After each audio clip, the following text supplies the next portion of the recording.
Le château de la Colle Noire, pour Christian Dior, quand il arrive ici en 1951, c'est un projet, c'est un rêve, un très beau château, un jardin extraordinaire. C'est pour lui le résumé de son monde idéal. Immédiatement, quand vous arrivez dans ce lieu, vous êtes plongé pas seulement dans son cadre de vie, mais je dirais dans un lieu de l'intime.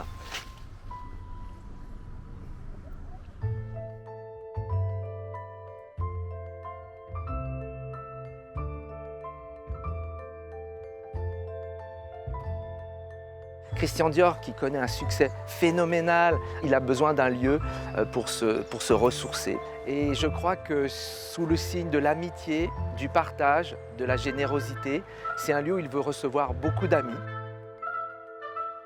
Il veut se recréer un cadre de vie qui lui rappelle aussi Granville. Il le dit dans ses mémoires, j'adore cette citation, il dit « Je veux recréer sous un autre climat le jardin fermé qui a protégé mon enfance ». Fermé au sens protégé, c'est cette bulle de bien-être.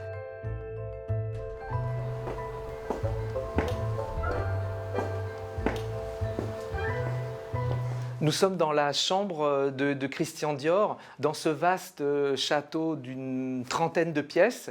Christian Dior a choisi à l'intérieur de ce lieu son appartement. Donc il y a presque un appartement privé, comme ça il peut être à l'abri aussi de tous ses invités. Donc c'est sa chambre, c'est une petite pièce, effectivement on est étonné par l'étroitesse du lieu. Un lit en alcôve, peut-être protecteur un peu, où il se cache, il se réfugie.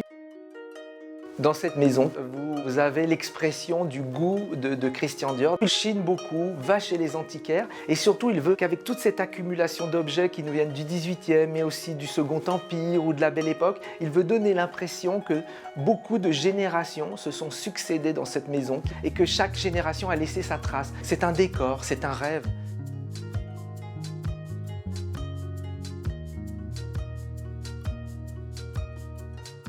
Alors dans cette très belle pièce, vous découvrez le décor du bureau de Christian Dior tel qu'il était en 1956-57.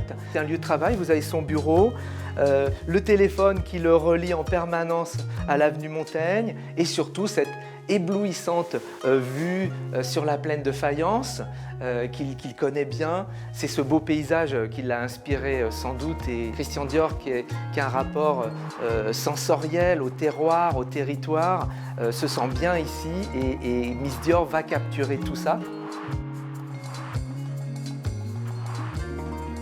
La particularité de Miss Dior c'est un parfum qui a été créé dès l'ouverture de la maison de couture de Christian Dior en 1947. Et il a voulu en fait qu'accompagnant ses collections de mode, il y ait un parfum qui soit un peu la touche finale de cette collection. Le fait que Miss Dior résonne dans le monde entier nous a donné envie de regarder des univers d'artistes, qu'elles soient designeuses ou bien artistes plasticiennes, venant d'univers très différents, et de se dire que quelque chose dans leur travail pourrait les inspirer à créer une œuvre autour de Miss Dior, du parfum et de ses codes, que ce soit le pied de poule, le nœud, la fragrance, l'idée même de la femme.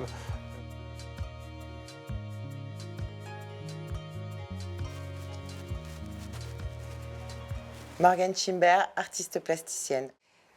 J'avais envie de casser un peu cette image simplement de douceur, avec ce côté floral qui existe et qui est très présent dans le parfum Miss Dior, parce que pour moi, un parfum, c'est comme un caractère, il a plein de facettes. C'est pas une seule odeur, une seule fragrance, et j'avais envie qu'on rentre dans cette complexité. Pour moi, Miss Dior, c'est un parfum tout en contraste. Et c'est ça qui m'intéressait de montrer. Pour moi, il a une puissance, une force, une énergie et une complexité au niveau du rapport entre le féminin et le masculin.